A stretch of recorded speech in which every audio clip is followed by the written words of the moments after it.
Untuk selanjutnya kita akan memasuki sesi diskusi yang kedua, yang nantinya akan ada 3 topik yang akan disampaikan dan akan dipandu oleh moderator kita yaitu Dr. Yanuar Iman Santosa, spesialis THT BKL, subspesialis alergi imunologi konsultan MSI Med.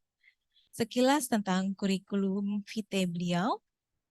Dr. Yanuar menyelesaikan dokter umum di FK Undip dan lulus pada tahun 2007, melanjutkan spesialis THT pada FK Unpad pada tahun 2012, dan melanjutkan studi pasca sarjana pada tahun 2017 di FK Undip, dan menjadi konsultan alergi imunologi pada tahun 2021. Untuk saat ini, beliau merupakan dosen FK Undip dari tahun 2009 sampai saat ini, merupakan anggota tim Medu FK Undip, anggota tim IT, webinar, aplikasi Android, dan e-learning. Kemudian Dr. Yanuar merupakan anggota Asosiasi Health Tech Indonesia dan owner dari Lanungga Studio. Kepada Dr. Yanuar Iman Santosa kami persilakan. Bismillahirrahmanirrahim. Assalamualaikum warahmatullahi wabarakatuh. Pertama-tama saya sampaikan terima kasih kepada Ketua Kodi, Dr. Arif atas kesempatannya. Kedua untuk Guru Besar, Prof. Supri, Senior, semuanya mohon izin menjalankan tugas sebagai moderator sore kedua. Baik, menyambung dari sesi yang menarik dari yang pertama, tadi tentu saja kita membahas tentang patofisiologi dan panduan tata laksana. Namun demikian kita melihat ada banyak sekali update dan banyak hal atau istilah baru yang muncul gitu. Dan pada sesi kedua ini kita akan membahas lebih detail, ada 3 pembicara. Alhamdulillah kita kedatangan guru-guru dari 3 sentra yang berbeda. Jadi yang pertama nanti akan ada dibahas tentang manfaat dual action antihistamin dalam tata laksana rinitis alergi. Akan dibawakan oleh beliau Dr. Dwi Reno, spesialis THT BKL, subspesialis alergi imunologi FICS. Beliau adalah guru dari staf pengajar di FK UNER Surabaya. Matur nuwun rawuhnya dokter. Yang kedua nanti akan disambung dengan topik kedua yaitu peran steroid intranasal dalam mengatasi sumbatan hidung pada rinitis alergi yang akan disampaikan oleh Dr. Aminuddin Aziz, spesialis THT BKL, subspesialis alergi imunologi konsultan. Beliau adalah staf pengajar dari FK Unhas Makassar. Matur nuwun rawuhnya dokter. Yang ketiga ada tentu saja guru saya juga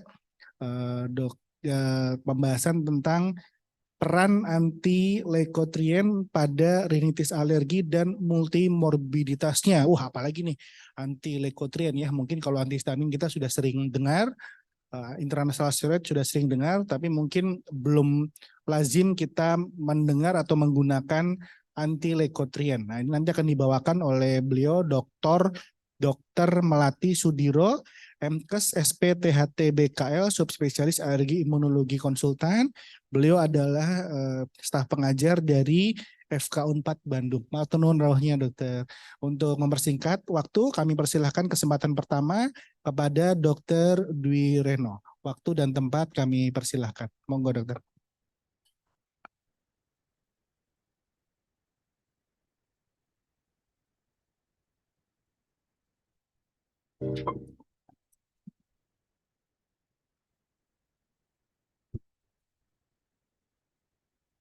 Audionya mohon dimatikan dulu. Ya. Langsung ke slide-nya Dr. Dwi Reno. Bismillahirrahmanirrahim. Assalamualaikum warahmatullahi wabarakatuh. Terima kasih kepada Dr. Yanuar selaku moderator, juga PT Dexa Medica yang sudah memfasilitasi dari Kode Alergi Imunologi PP Perhati BKL untuk acara roadshow yang pertama di Kota Semarang. Yang terhormat para senior, juga Prof. Supriyati yang juga masih aktif ya, beliau di Kode Alergi Imunologi, juga Bapak Ketua Dr. Arif dan juga teman-teman sejawat semuanya. Jadi ini saya ditugasin oleh Bapak Ketua ini ya untuk membawakan materi mengenai manfaat dual action antihistamin dalam manajemen rinitis alergi. Jadi ini CV singkat saya. Jadi saat ini memang masih menjadi staf pengajar, masih menjadi staf pengajar di Fakultas Kedokteran Universitas Airlangga, Rumah Sakit Umum Dr. Sutomo, Surabaya. Pagi ini outline yang saya akan bawakan nggak terlalu banyak ya, jadi pendahuluan patofisiologi tadi sudah dibawakan oleh Dr. Arif dengan sangat jelas. Kemudian algoritma area WHO juga saya singgung singkat tadi sudah dibawakan oleh Dr. Nina, sehingga mungkin yang akan saya bicarakan mengenai poin yang keempat. Ya, jadi tadi sudah dijelaskan rinitis alergi itu apa sih? Sebetulnya kalau mau digolongkan ini memang penyakit inflamasi kronis ya, penyakit inflamasi kronis dengan target organ pada mukosa hidung, di mana di sini akibat adanya paparan alergen dan yang penting di sini dimediasi oleh imunoglobulin E. Jadi kalau dimasukkan ke dalam reaksi alergi ini adalah termasuk reaksi alergi tipe 1 ya, tipe reaksi bersensitivitas tipe 1 ya. Di sini akibatnya akan keluar mediator-mediator inflamasi ya, histamin dan juga mediator inflamasi yang lain ya. Di sini terutama mediator inflamasinya ada eosinofil ya, ada leukotrin ya, ada histamin ya. Ini nanti terkait dengan tata laksana. Kenapa kita memberikan antihistamin? Kenapa kita memberikan anti-leukotrin? Ya, karena memang mediator inflamasi yang dikeluarkan saat digranulasi sel mas itu adalah histamin dan juga mediator inflamasi yang lain dan juga sel-sel proinflamasi. Kok jalan sendiri ya?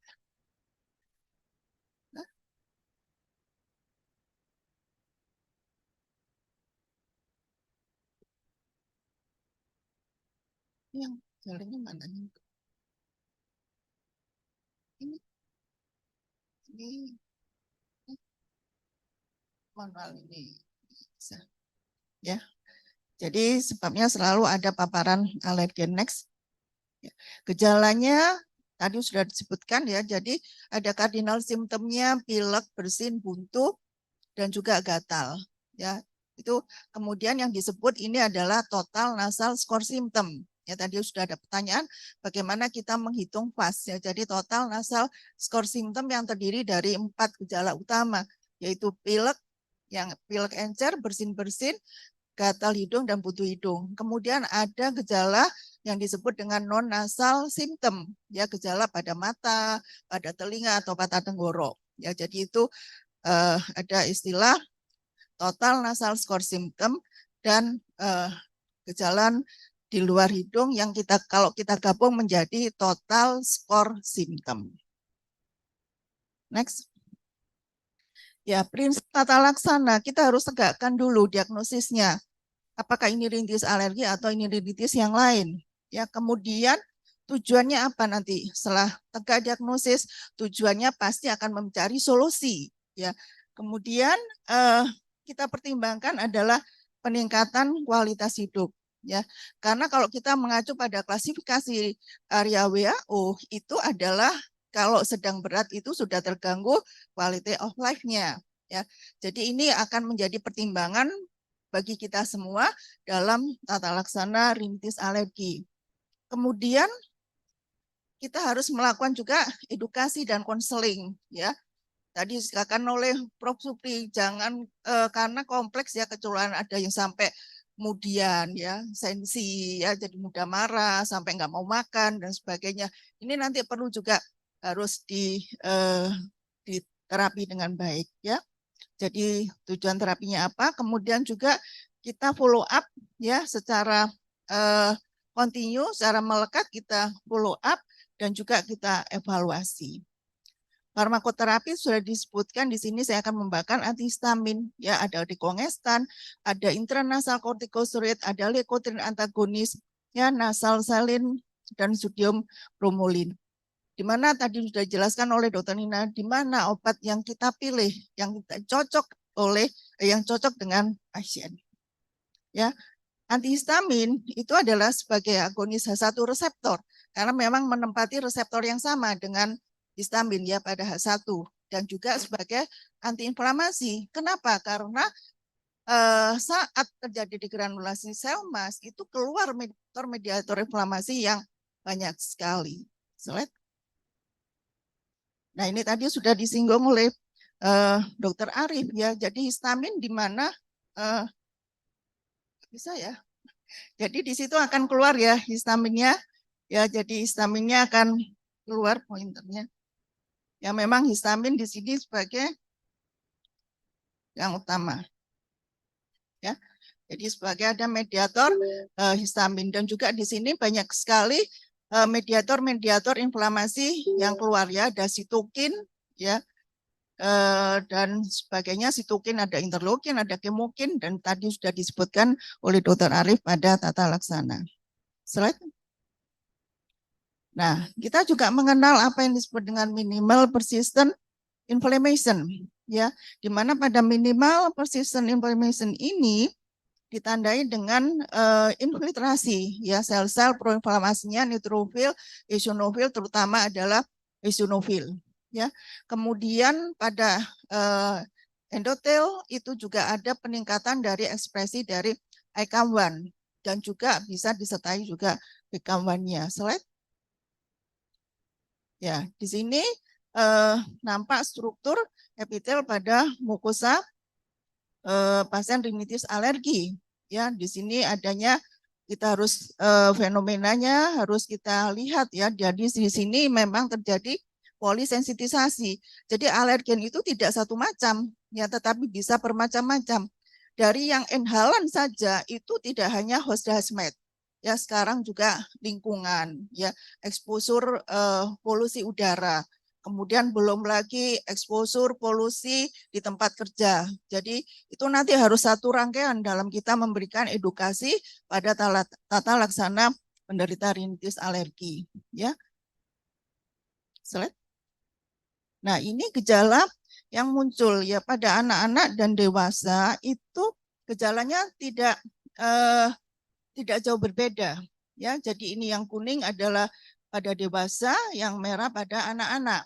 Ya, persentasenya di sini buntu hidung, ya sekitar hampir 70%. Ya, rinore juga sneezing, ya, kemudian gatal hidung.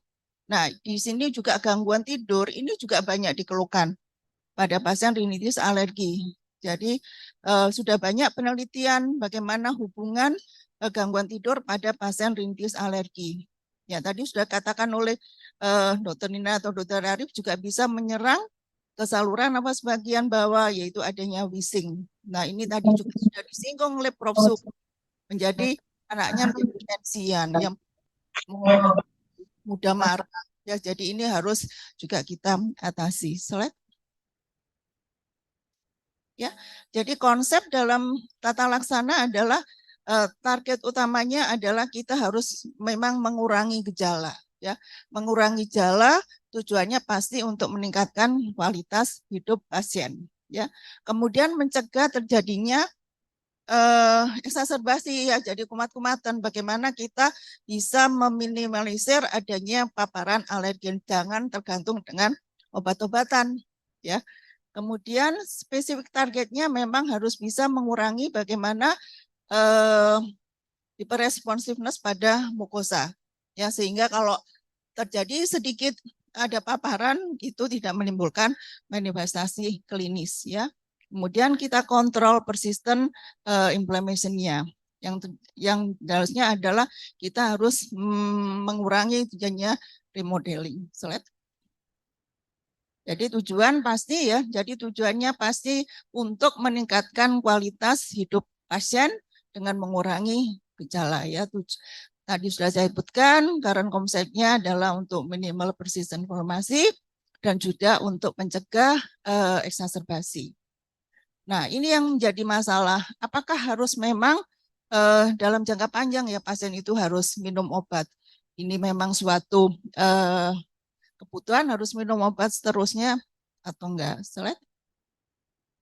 Ini tadi sudah dijelaskan oleh Dr. Nina, di mana peran daripada antihistamin dari algoritma area WHO di sini ada enggak ya antihistamin dari intermittent ringan ya itu ada ya diberikan antihistamin ya.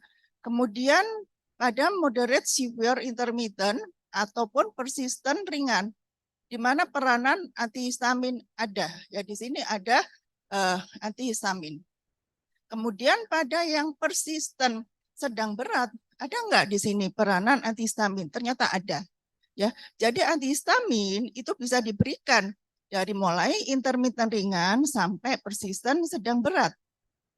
Nah, di sini yang penting juga adalah untuk avoidance alergen. Ini saja obat-obatan farmakoterapi saja tidak cukup, ya. Yang terpenting harus ini alergen avoidance. Nah, kalau dokternya itu pasiennya banyak, nah ini nggak sempat memberikan edukasi bagaimana avoidance terhadap paparan alergen. Ya, sudah di sini kapan imunoterapi diberikan juga sudah bisa mulai intermittent, sedang berat sudah bisa pertimbangan imunoterapi. Pada slide Dr. Nina tadi, pada yang next generation itu lebih cepat lagi untuk bisa dilakukan imunoterapi. Slide.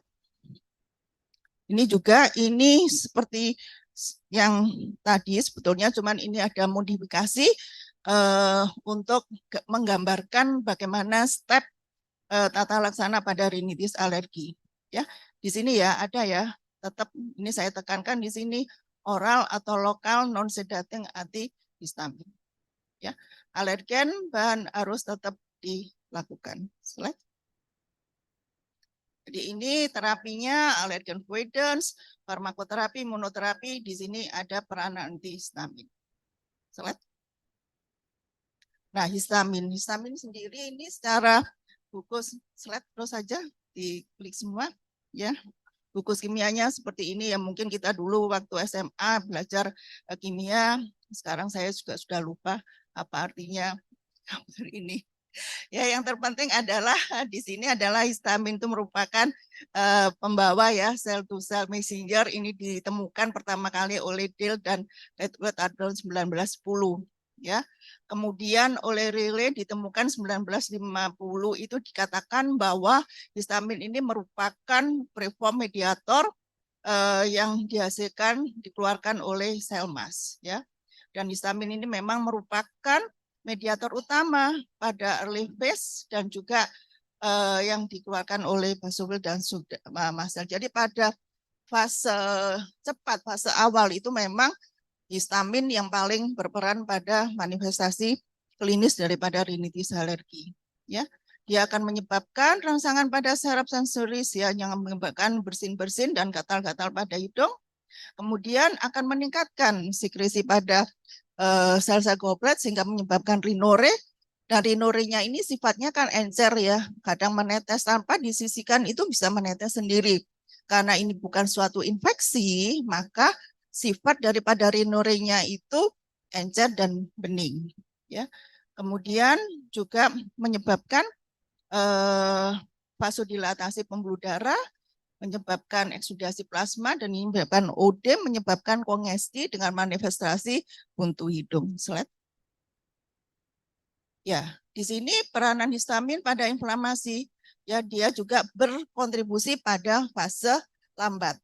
Ya, di sini juga berperan sebagai pro-inflammatory dan juga sebagai imunomodulatory. Dengan cara apa? Bagaimana meningkatkan TNF alpha, meningkatkan kemotaksis daripada eosinofil sehingga memperberat inflamasinya, yang meningkatkan ekspresi dari ICAM1 dan juga meningkatkan produksi pada sitokin ya, dan juga banyak sitokin yang dihasilkan yang dirangsang oleh histamin ya, nggak perlu dihafalkan, kalau PPDS harus hafal ya. Nah, ini histori dari antihistamin mulai kapan ditemukan ya, jadi oleh Staub-Bovat pada tahun 1937. Sepertinya kalau sudah lama ya, 1937. Kemudian pada tahun 1942 itu ditemukan obat yang pertama yaitu benzamin ya. Kemudian ada klorpeniramin yang sampai sekarang masih ada, dan tadi sudah dikatakan Dr. Nina bisa diberikan untuk wanita hamil. Ya, kemudian pada 79 baru keluar terfenadin, sekarang sudah tidak diproduksi. Nah, obat-obat ini di sini mempunyai efek antikolinergik dan mempunyai efek sedasi. Ya, kemudian berkembang terus. Ya, Asemisol juga sekarang sudah tidak ada. Kemudian 1988 itu cetirizine loratadine, 1996 ditemukan fexofenadine, dan yang terbaru adalah golongan generasi baru yaitu desloratadine dan levocetirizine. Nah, di sini memang dari pertama kali ketemukan sampai saat ini memang namanya saja antihistamin yang juga mempunyai efek terhadap histamin. Yang terbaru memang mempunyai efek sebagai anti-inflamatori ya sejak 1979 kalau kita lihat diagram daripada antihistamin ini. Slide. Nah, mekanisme daripada antihistamin saya jelaskan di sini keuntungannya memberikan antihistamin. Ya, tadi sudah saya katakan bahwa memang akan menempati H1 reseptor. Di sini akan menurunkan ya alergi inflamasinya berupa gatal-gatal, sneezing, rhinore dan juga buntu. Ya. Kemudian efek sebagai nuklear faktor K beta. Di sini akan menurunkan antigen presentation, kemudian juga menyebabkan menurunkan ekspresi daripada ICAM1 tadi, juga mempunyai efek kemotaktik dan juga mempunyai efek pro-inflammatory dari sitokinnya. Kemudian melalui calcium ion channel itu bisa menurunkan mediator-mediator inflamasi yang sudah dikeluarkan dari sel mas tadi. Slide. Nah, tetapi bukan tanpa risiko. Ya, ini juga potensial adverse effect daripada antihistamin. Ya, tadi dikatakan pada H1 reseptornya di sini hati-hati ya, jangan menurunkan neurotransmission daripada nervous system ya sehingga akan menyebabkan efek sedasi. Tetapi untungnya generasi yang baru, generasi 2 tidak menembus blood-brain barrier sehingga efek sedasi ini bisa minimal. Ya, bisa meningkatkan ya rasa kering ya pada mukosa mulut. Juga hati-hati karena mempunyai pengaruh juga terhadap alpha-adrenergic receptor sehingga bisa menyebabkan hipotensi, dizziness dan takikardi. Ya, juga bisa meningkatkan nafsu makan yang meningkat ya, increase appetite. Dan juga hati-hati bisa mengganggu irama jantung pada obat-obat tertentu. Slide. Ya, jadi ini secara gambaran tadi kalau di sel ya bagaimana peranan efek daripada antihistamin baik yang benefit maupun yang merugikan. Slide. Slide terus. Ya tadi sudah saya jelaskan mengenai sejarahnya. Slide. Ya. Nah, ini yang sekarang banyak kita pakai. Ya, ini yang direkomendasikan oleh area WHO adalah yang generasi kedua.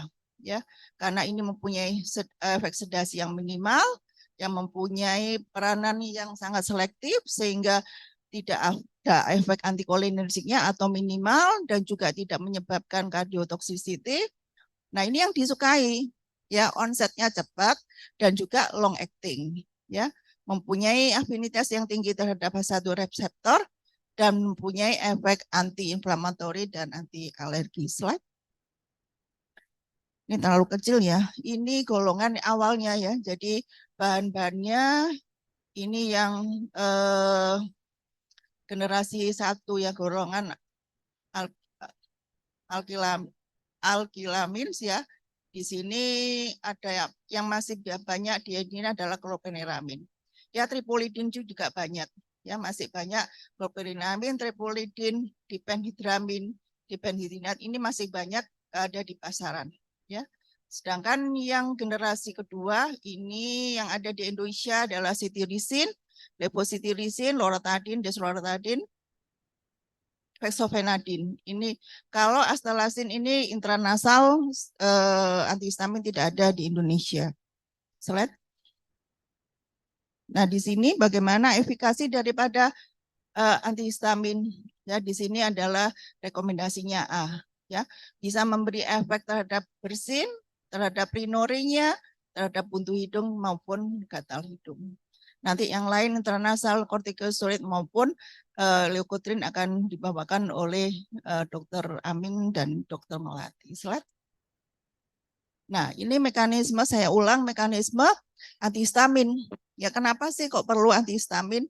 Dari semua tadi klasifikasi area WHO dari intermittent ringan sampai persisten sedang berat, kita perlu antihistamin.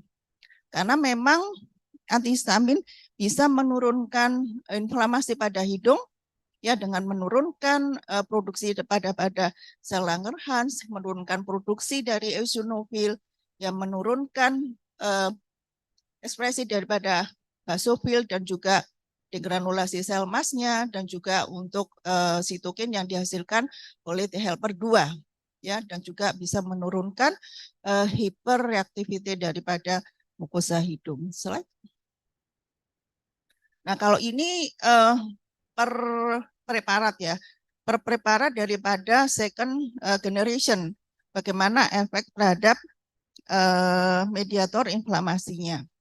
Cetirizine, ya, di sini jelas ya bisa menurunkan sel-sel inflamasinya, kemudian loratadin juga, desloratadin ya juga bisa menurunkan daripada mediator inflamasinya, nanti dibaca aja nggak usah dihafalkan ya. Kemudian terfenadin juga ya, Ebastin kita nggak ada obatnya, terfenadin nggak ada, dan juga fexofenadin. Fexofenadin, desloratadin, levocetirizine itu yang generasi baru ya daripada antihistamin. Slide. Nah, di sini bagaimana keunggulan masing-masing obat tersebut ya. Desloratadin memang tidak ada efek ya dari untuk food interaction juga tidak ada, drug interaction juga tidak ada, dan juga tidak menyebabkan rasa ngantuk. Ya, hati-hati memang pemberian beberapa obat yang memang bisa memberikan efek sedasi ya, jadi cetirizine dan levocetirizine. Kadang-kadang efek sedasi ini memang kita perlukan ya pada pasien-pasien yang ada kesulitan tidur. Kita juga harus mempertimbangkan pemilihan dari antihistamin mana yang cocok untuk pasien kita. Ya, ini juga half life daripada obat-obat tersebut ya, dan ini yang paling panjang memang oleh desloratadin karena memang ini adalah obat yang paling baru ya, jenis obat yang paling baru. Slide. Nah, ini bagaimana efek antihistamin terhadap gangguan simptomatis daripada rinitis alergi ya, dari nasal kongesti yang loratadin itu yang hijau ya, cetirizine yang ungu, asemisol itu merah tidak kita bahas. Bagaimana cetirizine dan loratadin ternyata memang efektivitasnya sangat baik ya. Di sini adalah cetirizine maupun loratadin itu di atas 90% terhadap bersin ya. Begitu juga terhadap rinore ya di atas 80%. Buntu hidung itu tidak sampai ya 80%. Makanya untuk buntu hidung perlu ditambahkan preparat yang lain, misalkan dekongestan maupun corticosteroid intranasal. Ya, jadi ini bagaimana perjalanan antihistamin dalam memperbaiki gejala hidung. Ya, mulai hari keberapa itu bisa kita lakukan. Tadi sudah disebutkan oleh Dr. Nina, kita evaluasi adalah 2 minggu ya, ini hari ke minggu 2 minggu baru semua manifestasi klinisnya itu bisa turun. Kalau kita hanya evaluasi hari ketiga, mungkin tidak bisa, belum maksimal ya untuk kita evaluasi manifestasi klinis pada pasien. Slide. Ya, ini juga bagaimana antihistamin bisa mengurangi hiperresponsiveness pada mukosa hidung. Slide. Nah, ini efek Delors tadi ya, ini apakah desloratadin yaitu sebagai generasi baru itu bisa mengurangi kongesti? Ya, mengurangi kongestinya memang lain cara kerjanya dengan dekongestan, tetapi ini sangat poten, sangat baik untuk menurunkan hampir semua mediator inflamasi. Sehingga dengan mediator inflamasinya yang berkurang, otomatis inflamasinya juga akan membaik. Sehingga manifestasi klinis itu akan membaik pula, bukan sebagai vasokonstriktor. Ini juga ya efek daripada desloratadin dalam kaskade inflamatori ya, sangat baik. Di sini terdapat perbedaan yang signifikan. Slide. Nah, ini juga direkomendasikan bahwa antihistamin yang generasi kedua itu tidak mempengaruhi metabolisme di hati ya, untuk tidak mempengaruhi efek sitokrom P450 sehingga bisa direkomendasikan. Nah, ini efek daripada desloratadin. Ya, dia adalah poten dan selektif sebagai H1 blokade reseptor ya. Kemudian di sini tidak ada gangguan ya terhadap makanan, tadi tidak ada drug maupun food. Ya, kemudian juga tidak berinteraksi dengan sitokrom P450 ya, tidak berinteraksi dengan obat-obat yang menyebabkan toksisitas, onsetnya cepat, long acting, dan juga tidak menyebabkan efek tachiphylaxis. Slide. Ya, efektivitas pada hampir semua keluhan ya. Di sini nasal kongesti itu ada catatan ya. Kemudian juga efektif untuk intermittent alergi rinitis maupun persistent alergi rinitis. Juga bisa memperbaiki gangguan keluhan pada mata, baik pada anak-anak, tetapi belum ada studi untuk pada rinitis alergi pada lanjut usia. Ya, di sini juga sangat aman. Slide. Nah, ini yang saya katakan tadi, pemberian daripada terapi itu memang teruskan atau sesuai dengan kebutuhan. Ya, jadi kalau ada kebutuhan ya kita berikan obat, tidak secara terus-menerus. Sampai sekarang memang belum ada data yang jelas. Jadi ini sangat selektif tergantung dari dokter dan pasiennya. Ya. Di area WHO menyatakan bahwa memang kita harus mengontrol ya untuk minimal persistent inflammasinya, kemudian mencegah munculnya manifestasi klinis ya, kemudian pemberian antihistamin generasi kedua ini memang secara klinis sangat baik ya, kemudian aman dan juga mempunyai efek anti alergi yang sangat baik ya. Semua itu harus dilakukan dengan secara individual ya, tidak bisa orang Jawa bilang, ini kan banyak orang Jawa ya, diantem kromo, sudah pokoknya satu pasien ya sudah saya berikan obat ini semua sama ya, tidak bisa, kita harus tetap pendekatan individualis. Kemudian tadi disekakan karena pasien-pasien rinitis alergi seringkali juga kemudian ya jadi sensi ya, jadi nanti gampang marah, gampang tersinggung. Slide. Nah, ini tadi sudah disebut, kita pilih obat yang mana sih? Ya karena data dari ini pemberian makan obat-obatan ternyata ini berapa persen? 64 ya? 64 atau 84 ini? 64. Itu lupa. Ya. Lupa minum obat. Jadi kalau kita memberikan obat 1 kali sehari dengan 3 kali sehari, ya pasti banyak lupa yang 3 kali sehari. Sehingga dengan antihistamin generasi 2 atau generasi yang baru itu sangat efektif karena untuk lupa itu jadi kemungkinannya kecil ya. Jadi ini memang jadi yang terbesar ya kegagalan kita terapi ya. Slide. Sebagai kesimpulan bahwa memang antihistamin pada rinitis alergi mempunyai efek sebagai agonis H1 reseptor dan juga mempunyai efek sebagai antiinflamasi ya. Sebagai H1 reseptor pasti untuk mengurangi keluhan ya, sebagai anti alergi efek untuk mengontrol minimal persistent inflammasi sehingga mengurangi exacerbasi, dan sebagai antiinflamatori bisa menurunkan mediator-mediator inflamasi dan juga bisa mengurangi hyperresponsiveness pada mukosa hidung. Slide. Ya, bahwa alergi rinitis alergi itu memang bisa mempengaruhi kualitas hidup pasien, dan ini memang bukan hanya penyakit inflamasi yang diperantarai oleh imunoglobulin E, sehingga tetapi sangat kompleks dengan keluarnya mediator inflamasi yang sangat bermacam itu ya. Jadi tadi ini sudah saya sebutkan, yang direkomendasikan memang generasi kedua karena mempunyai efek klinik yang baik, aman, dan mempunyai dual action sebagai anti alergi dan sebagai anti inflamasi.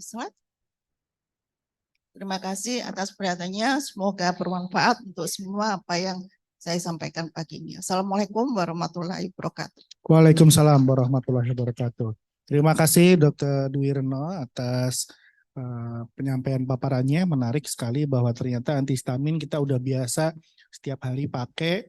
Cuman ternyata ketika ditelisik lebih lanjut, dipelajari lebih lanjut, banyak sekali yang bisa dipelajari terkait perkembangannya dari yang temuannya dari tahun ke tahun makin baru generasinya ya.